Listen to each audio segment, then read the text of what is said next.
Okay, ready?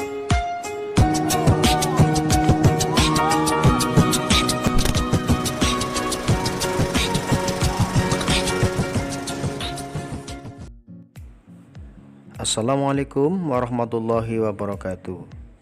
Bagaimana kabar kalian anak-anak? Semoga dalam keadaan sehat, selalu giat belajar dan selalu menjaga kesehatan. Baiklah anak-anak, untuk pagi hari ini kita nanti akan bersama-sama masih belajar di tema 1, subtema 3, lingkungan dan manfaatnya, pembelajaran ketiga. Untuk tujuan pembelajaran hari ini, yang pertama adalah siswa dapat mengetahui pengaruh kondisi geografis bangsa Indonesia sebagai negara maritim dan kepulauan terhadap kondisi sosial dan ekonomi masyarakat. Yang kedua adalah siswa dapat menentukan ide pokok dari bacaan secara tepat. Dan yang ketiga, siswa dapat menyebutkan perilaku yang sesuai dengan nilai-nilai Pancasila dengan tepat. Baiklah anak-anak, sebelum kita mulai belajar hari ini, mari kita berdoa bersama-sama. Mudah-mudahan kita diberi kefahaman, kepandaian yang mudah-mudahan nanti bisa bermanfaat di kemudian hari. Berdoa mulai. Berdoa selesai. Baiklah anak-anak, mari kita simak bacaan berikut ini. Lani sangat kagum dengan potensi alam yang ada di wilayah Madura, mulai bahan tambang, hasil hutan, sampai dengan hasil pertanian dan hasil lautnya. Semua itu bisa dimanfaatkan dengan sebaik-baiknya untuk meningkatkan taraf kehidupan masyarakatnya. Pulau Madura masuk dalam Provinsi Jawa Timur. Meskipun demikian, secara geografis, Pulau Madura terpisah dengan kabupaten-kabupaten lain di Jawa Timur. Madura merupakan pulau tersendiri yang terpisah dengan Pulau Jawa.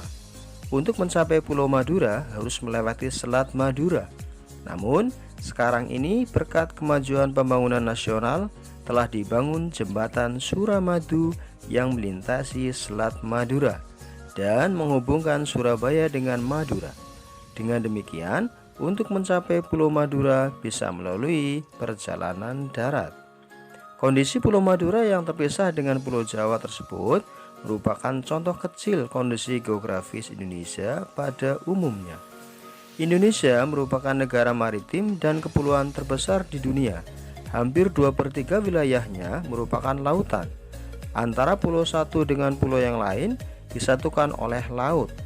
Meskipun demikian, bukanlah menjadi penghalang bagi setiap suku bangsa Indonesia untuk saling berhubungan dengan suku-suku bangsa lainnya. Ayo kita mengamati kondisi geografis Indonesia sebagai negara maritim dan kepulauan menyimpan potensi yang besar dalam berbagai bidang, seperti bidang ekonomi, sosial budaya, dan transportasi. Potensi-potensi tersebut dapat menjadi modal yang penting dalam pembangunan nasional guna mewujudkan kesejahteraan masyarakatnya. Wilayah Indonesia yang berupa kepulauan antara pulau satu dengan pulau yang lainnya disatukan oleh laut mengakibatkan bervariasinya potensi yang dimiliki oleh bangsa Indonesia.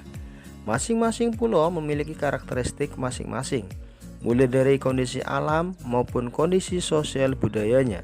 Variasi dan karakteristik potensi tersebut terlihat dari lengkap dan beragamnya bentang alam dan hasil alamnya, beragamnya suku bangsa yang mengakibatkan beragam pulau, adat istiadat dan budayanya, serta beragamnya agama, golongan, dan kelompok masyarakatnya.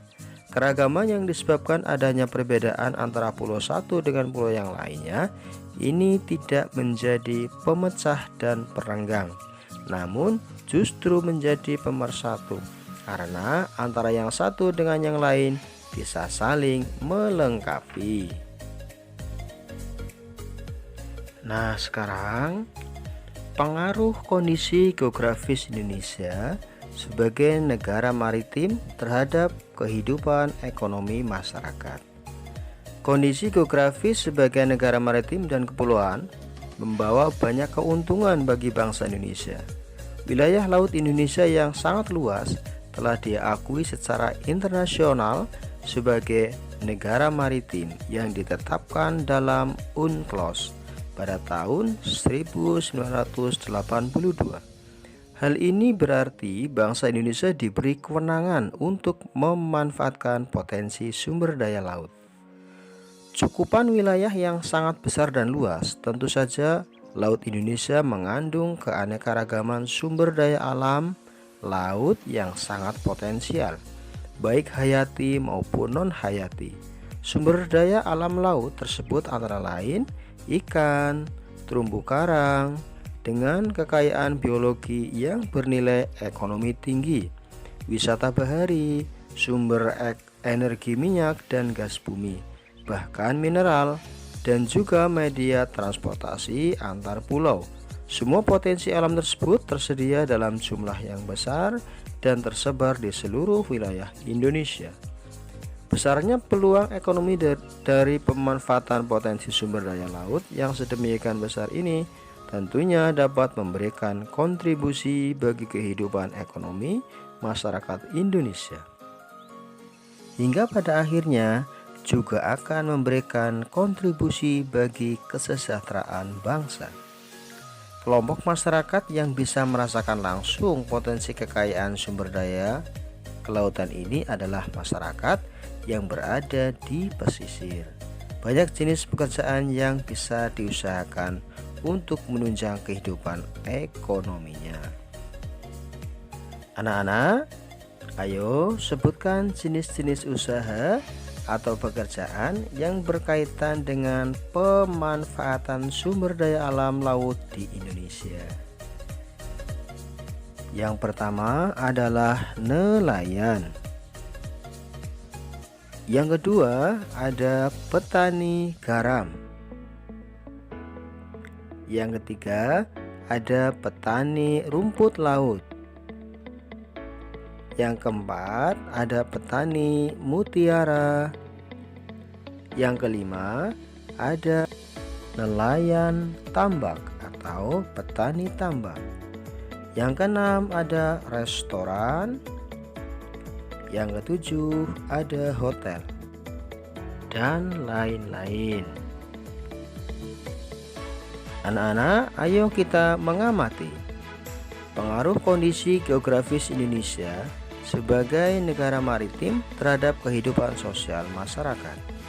Sebagai negara maritim dan kepulauan yang berada di antara benua Australia dan Asia, membawa pengaruh terhadap kehidupan sosial budaya bangsa Indonesia.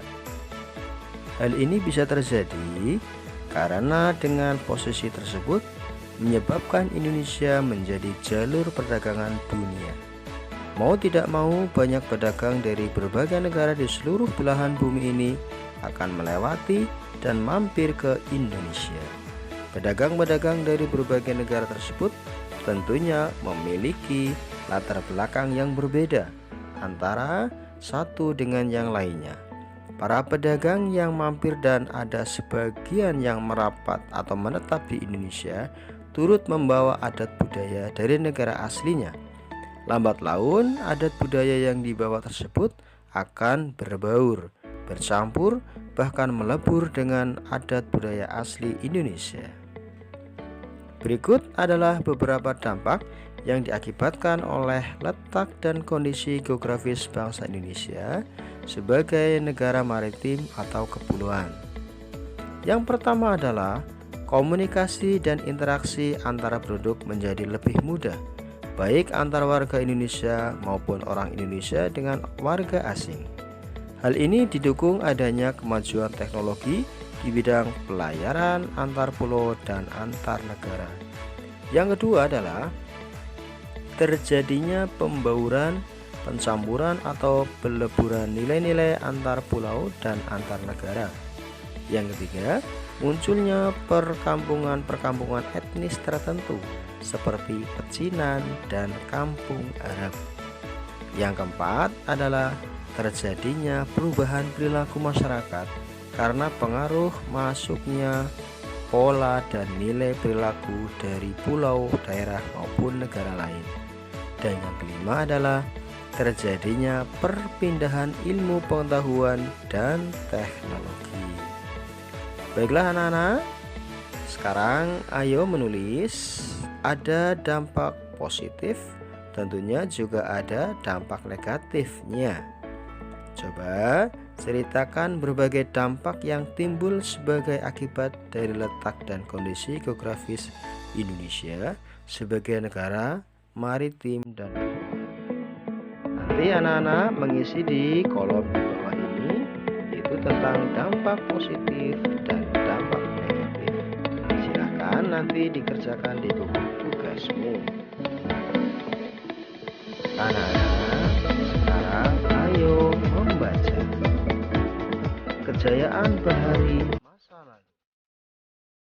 Sejarah telah mencatat bahwa kejayaan bahari bangsa Indonesia sudah lahir sebelum kemerdekaan. Hal ini dibuktikan dengan adanya penemuan situs prasejarah di gua-gua, Pulau Muna, Seram, dan Arguni yang dipenuhi oleh lukisan-lukisan perahu layar menggambarkan nenek moyang bangsa Indonesia merupakan bangsa pelaut.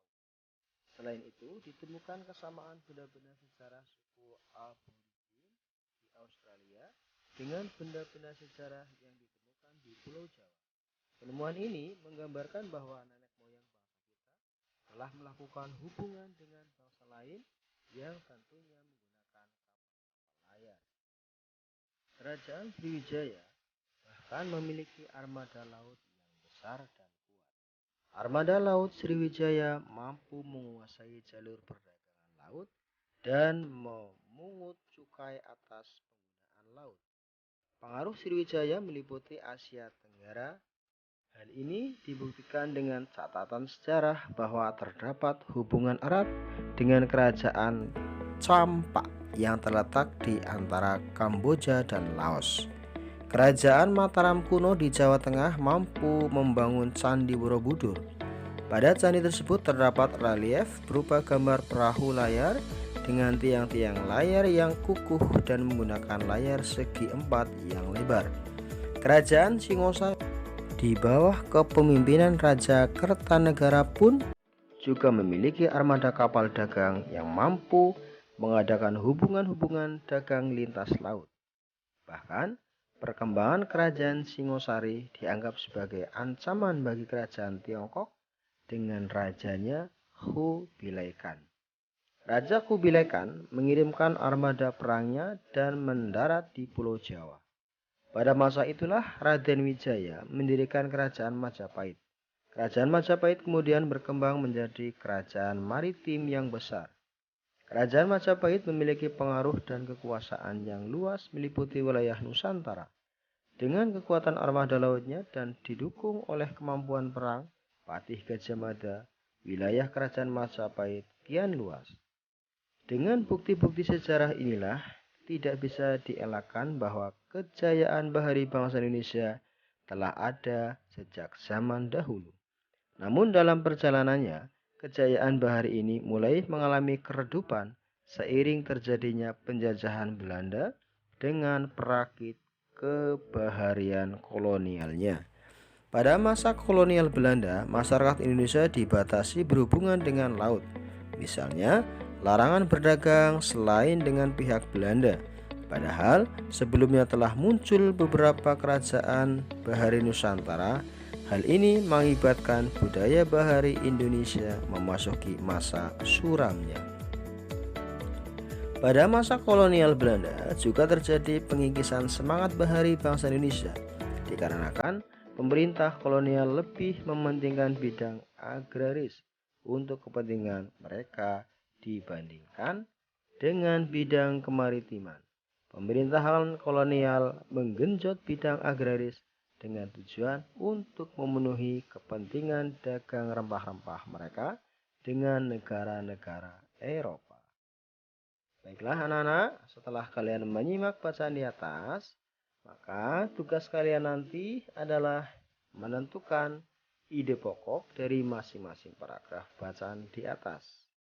Seperti kolom di bawah ini. Ini nanti dikerjakan di buku tugas kalian. Keberagaman yang disebabkan adanya perbedaan antar pulau satu dengan pulau yang lainnya tidak menjadi pemecah dan perenggang, namun justru menjadi pemersatu, karena antara yang satu dengan yang lain bisa saling melengkapi. Hal ini sesuai dengan semangat persatuan dan kesatuan seperti pencerminan nilai-nilai Pancasila, khususnya Sila Persatuan Indonesia. Selain itu juga mencerminkan nilai-nilai yang terkandung sila keadilan sosial bagi seluruh rakyat Indonesia. Pancasila menjadi pandangan hidup bangsa Indonesia. Maka dari itu, perilaku dan sikap masyarakat haruslah mencerminkan nilai-nilai luhur Pancasila. Berikut ini adalah contoh perilaku yang mencerminkan sila keadilan sosial bagi seluruh rakyat Indonesia. Yang pertama adalah menolong teman. Yang kedua, memberikan bantuan kepada orang yang kurang mampu. Yang ketiga adalah menjenguk teman yang sedang sakit, dan lain-lain. Baiklah anak-anak, demikian tadi untuk pelajaran hari ini. Tema 1, subtema 3, pembelajaran ketiga. Mudah-mudahan bisa bermanfaat untuk kalian semua. Sebelum kita akhiri pelajaran, kita berdoa dulu. Berdoa mulai. Berdoa selesai. Baik anak-anak, demikian yang bisa Pak Guru sampaikan. Mohon maaf jika ada kesalahan. Pak Guru akhiri. Wassalamualaikum warahmatullahi wabarakatuh. Bye-bye.